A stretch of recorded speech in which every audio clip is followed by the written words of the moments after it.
Kung meron man nga pong isang team ngayon sa NBA ang may pinakamalaking expectation mula sa mga fans, eto walang iba kundi ang Houston Rockets matapos silang makabuo ng legit na super team. Bukod dyan, may ilang mga fans ang nagdududa na magkakaroon ng maayos na kampanya ang Rockets next season dahil posibleng matulad lamang sila sa dating team ni Kevin Durant na Brooklyn Nets at Phoenix Suns na parehong nagkaroon ng drama na siyang sumira sa team. Ito rin naman ang mismong dahilan bakit parati silang nalalaglag at hindi sila nagkakampiyon. Pero ayon sa naging pahayag ni Kevin Durant sa interview, sinabi nito naniniwala siya ngayon na hindi matutulad ang Rockets sa Nets at Suns. Hindi nga sila magkakaroon ng problema since wala rin namang ego ngayon ang kanyang makakampi. Mas nakafocus nga sila kung paano matutulungan ng Rockets sa mga laro at hindi sila sa pansariling interes lamang. Kaya malaki ang kanyang tiwala ngayon sa kanyang bagong kupunan. Samantala, matapos ngang magkampiyon ng Germany ay naging matunog agad muli ang pangalan ni Dennis Schroeder kung saan halos lahat ng mga analyst at fans pinuri siya. Pero kung napansin, hindi lang si Schroeder ang mag-iisang bumuhat sa Germany. Gayong malaki rin naman ang naiambag ni Isaac Bonga na nagkaroon ng napaka-consistent performance sa kompetisyon.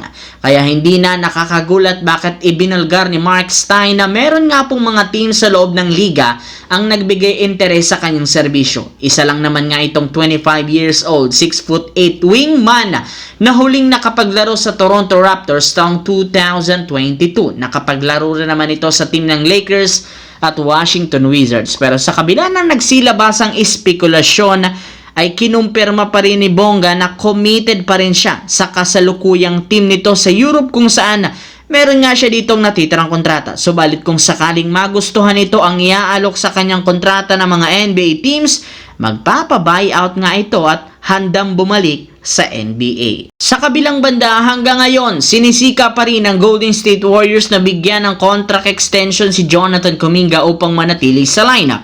Ngunit kahit anong gawin, parati nga niya itong tinatanggihan. Kaya no choice ang Golden State kundi pumayag sa ideya na tuluyang pag-trade sa kanya.